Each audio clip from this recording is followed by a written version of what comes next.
At 0847 local time, this Canadian Air Force Aurora was cruising at 21,000 feet over the East China Sea, hunting North Korean ships violating sanctions. While everything seemed routine, this would all change in a matter of seconds. Unknown to the Canadian pilots, Beijing scrambled its most advanced fighter jet. A contact appeared on scope bearing 047, 12 nautical miles out. A North Korean tanker riding low in the water. Automatic identification system switched off, meaning the ship didn't want to be tracked. Riding low meant her tanks were full. The profile matched 3 vessels on the UN's watch list. The MX-20 electro-optical turret you see here under the Aurora's nose slewed toward the contact. The camera system, capable of reading hull numbers from 25,000 feet, began recording. Infrared showed heat blooming from the vessel's engine room, consistent with a ship that had been running hard to make this rendezvous. Visible light showed the name on her stern had been painted over recently. The paint was a different shade than the hull. The Aurora's 4 Allison turboprops adjusted pitch as the aircraft descended toward 15,000 feet, trading altitude for better camera angles. The crew had done this 100 times. Photograph the hull, document the transfer, transmit the evidence to the UN Enforcement Coordination Cell, let the diplomats and lawyers do the rest. What they didn't expect was company. Inside the Canadian aircraft, warning panels flared to life. The electronic warfare display showed a radar spike off the left side, sharp, focused, and closing fast. The system confirmed it a moment later, a Chinese fire control radar. Someone out there wasn't just searching anymore. They were aiming a rifle straight at them. The co-pilot spotted it visually at 11 o'clock, a dark shape dropping out of the morning haze. Twin engines trailing contrails as it dove toward their altitude. The aircraft was accelerating, not slowing.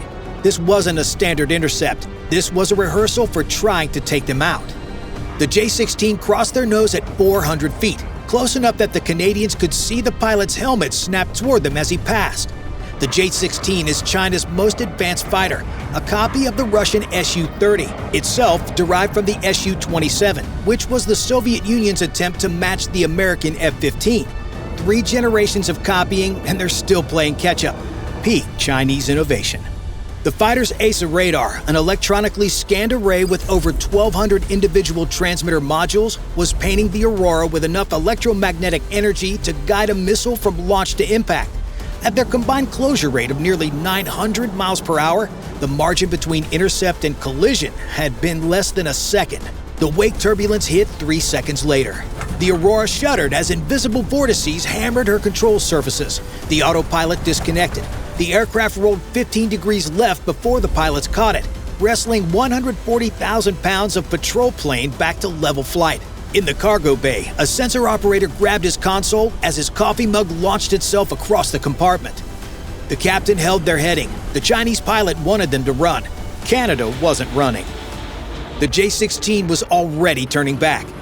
The fighter materialized off their left wing 30 seconds later, easing into position 300 feet away, close enough to count rivets, close enough to see the pilot's oxygen mask move as he keyed his radio.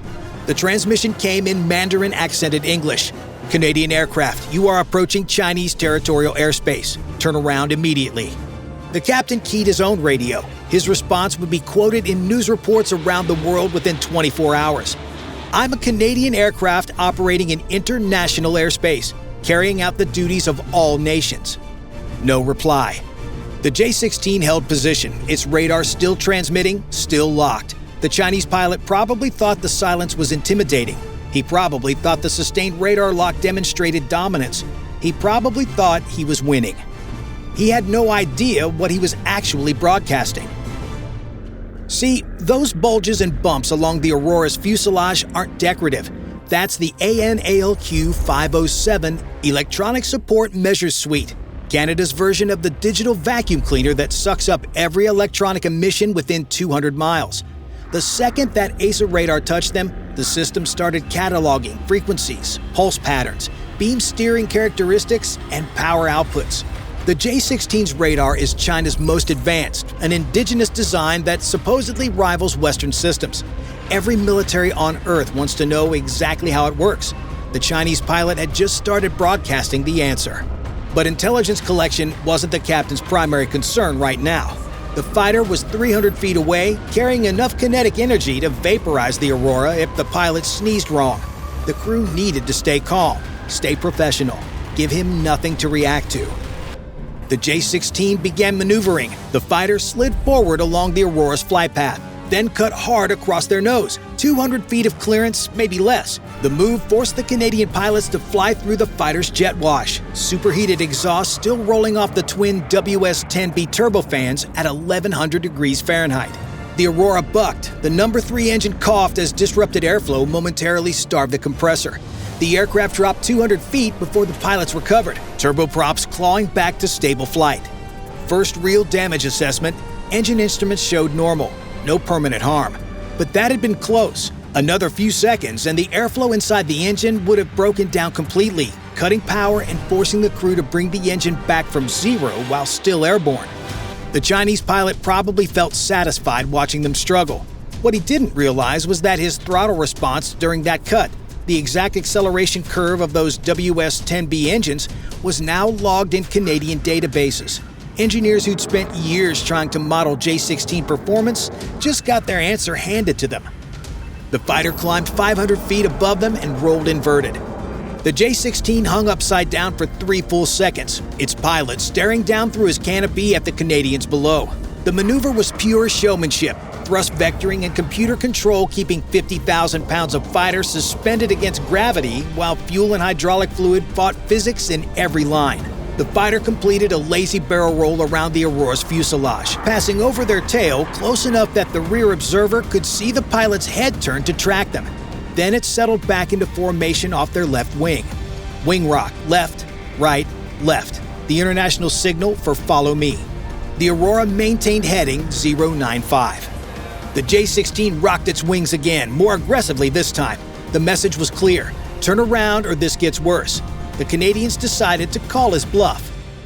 The next cut came without warning. The fighter surged forward, afterburners flaring, then hauled across the Aurora's nose so close the crew could see the pilot's visor flash in the morning sun. The jet wash hit like a hammer. The Aurora dropped her left wing, and the co-pilot had to fight the yoke to keep them level. By the time they stabilized, the J-16 was already repositioning for another pass. The second cut was worse. The fighter came from below this time, climbing through their altitude at a 30-degree angle, crossing from 10 o'clock to 2 o'clock with maybe 150 feet of clearance. The Aurora flew through his exhaust plume for a full 3 seconds. 1,100-degree air that made the turboprops cough and the airframe shudder like it was coming apart. The captain held course. His jaw was tight, but his hands were ready. React, and Beijing gets footage of a Canadian aircraft maneuvering aggressively across every 3-letter news network tomorrow morning. The J-16 settled back into formation. Then it demonstrated something new. The fighter pulled into a near vertical climb, afterburners punching twin holes in the sky. At 8,000 feet above them, it rolled inverted, hung for a moment, then pulled through into a screaming dive, a high G brake that brought it back to their altitude in less than 6 seconds. The maneuver cost the J-16 3,000 feet it had to claw back, but the message was clear: I can do things you can't even imagine. What the Chinese pilot didn't understand was that every second of that climb was being measured. Rate of ascent, speed loss at the apex, roll rate during the inversion, recovery dynamics in a dive. The AN/ALQ 507 was cataloging his radar emissions throughout the entire maneuver. How the beam tracked during the climb, how it reacquired during the dive, how the system handled the extreme attitude changes. Performance data that Chinese engineers had tested in secret facilities for years, now streaming to Canadian intelligence services via encrypted satellite link. The fighter returned to formation and stayed there, watching, waiting, plotting his next move. Inside the Aurora, the crew settled into a grim rhythm. The inertial adrenaline had faded. Now it was just endurance, holding heading while a fighter hovered off their wing, waiting for them to flinch. Below them, the suspicious tanker kept transferring cargo to a vessel that would later be identified as North Korean flagged. The MX-20 kept recording. The mission continued despite the 50,000-pound distraction off their left wing. Then, as suddenly as it had arrived, the fighter broke off. But just as soon as the first one left, a second one appeared. This was far from over. A new contact appeared on scope. bearing 270, currently at 30,000 feet, moving faster, descending through the western sun, using the glare to mask its approach. The fighter resolved through the haze, and the crew felt the difference immediately. This wasn't the same aircraft. The silhouette was familiar, J-16, same flanker-derived airframe, but the pylons under its wings weren't empty anymore. PL-15 radar-guided missiles on the inboard stations, 200-kilometer range, active seeker. The PL-15 is China's answer to the American AMRAAM. Like most Chinese engineering, it's about as plagiarized as a college essay from ChatGPT. Whether it performs as well as the missile it copied remains untested. Regardless, the Chinese Air Force hadn't sent a messenger this time. They sent a reminder of what messengers could become. The crew moved to battle stations, every camera, every sensor, every recording system oriented toward the inbound fighter. The J-16 didn't announce itself on the radio. No demands to turn around, no claims of territorial airspace. Just a fighter boring in at 600 knots, radar in track mode, missiles visible on every pylon. It crossed their nose at 300 feet, even closer than before. The Aurora's pilots didn't flinch. They'd been through this once already today. What they didn't expect was for the fighter to immediately reverse. The J-16 hauled into a 7G turn, nose coming around faster than the Aurora could react even if it wanted to. The fighter completed 180 degrees in 6 seconds and bore back in from their 6 o'clock, approaching from behind, climbing through their altitude, setting up for something the first pilot hadn't tried. The cameras tracked automatically, slewing to follow the threat. The fighter pulled up through the Aurora's flight level, rolling as it climbed. At the apex of the maneuver, inverted and 200 feet directly above them, the J-16 pilot looked straight down through his canopy at the Canadians. Then he completed the roll, bringing his aircraft around in a perfect barrel roll that traced a cylinder in the sky with the patrol plane as its center. As he passed over their tail, the gap narrowed to 100 feet. As he rolled out on their right side, he deliberately rocked his aircraft. 4 missiles, all visible, all very real. The first JT-16 had shown them radar signatures. This one was showing them what those signatures could guide.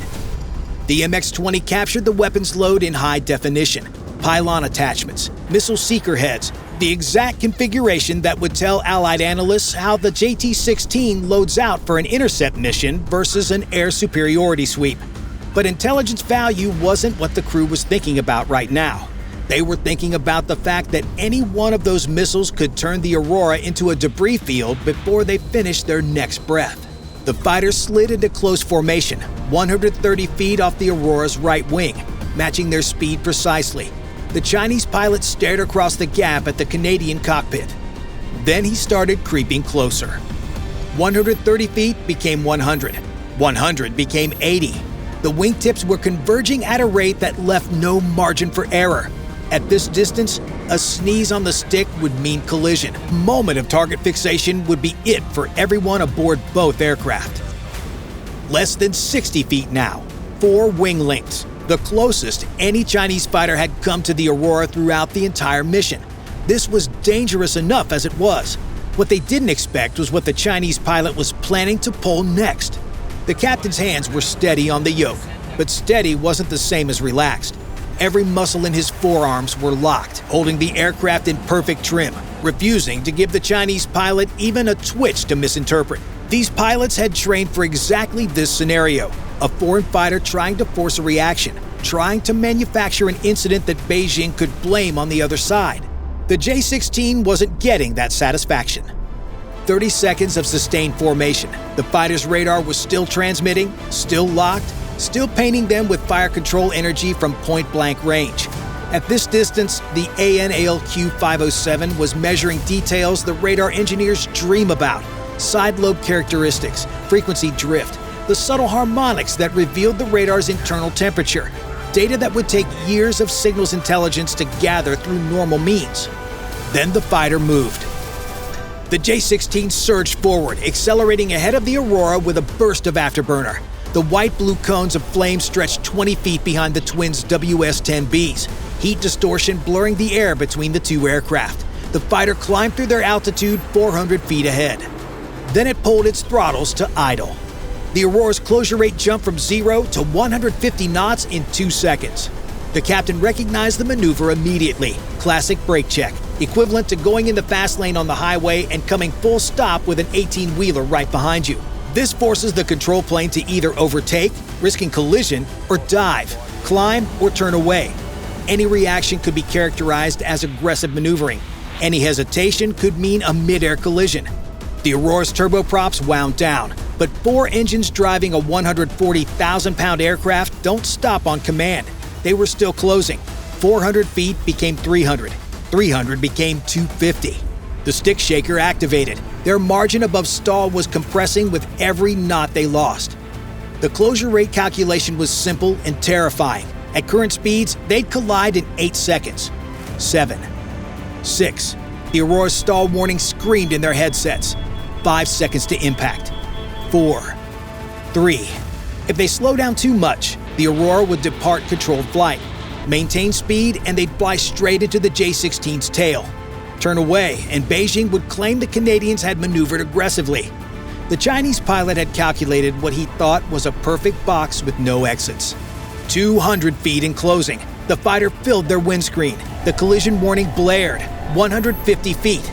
The co-pilot's hand moved toward the throttles. Any faster and they'd stall. Any slower and they'd be goners. 100 feet. Close enough to see the pilot's helmet turn and look back at them, checking if 20 minutes of escalating aggression had finally cracked their nerve. 75 feet. The captain's hands were locked on the yoke. He wasn't moving. The Aurora maintained heading. The co-pilot's eyes never left the airspeed indicator. The flight engineer was already running restart procedures in his head, just in case. Every crew member had their emergency station. They'd trained for this exact scenario in simulators back in Greenwood. Some instructor had probably thought they were being dramatic when they designed the hostile fighter brake checks you towards stall exercise. Turned out they were being prophetic. 8 seconds. 7. 6. The J-16's engines erupted back to life. The fighter accelerated and dove simultaneously, passing beneath them with 100 feet to spare. The jet wash hit immediately. A river of 1,400-degree exhaust that made the Aurora's engine surge and stumble. Number 4 turboprop compressor stalled. The aircraft yawed right as asymmetric thrust grabbed the airframe. The pilots corrected, feeding in rudder, adjusting power, fighting to maintain control while 50,000 pounds of Chinese fighter disappeared beneath their belly. 4 seconds later, the engine relit. Normal parameters. The aircraft stabilized. The tactical coordinator found the J-16 on his scope, climbing away to the west. 9 hours after takeoff, the Aurora touched down at Kadena. Engines intact, crew unshaken, intel already at Five Eyes headquarters. The Chinese pilots were probably patting each other on the back for increasing their social credit scores. What they didn't realize is the Canadians would still be back tomorrow. If you enjoyed this video, you should see this video where China harassed this Australian P-8 even worse than what they did to the Canadians. Bye for now.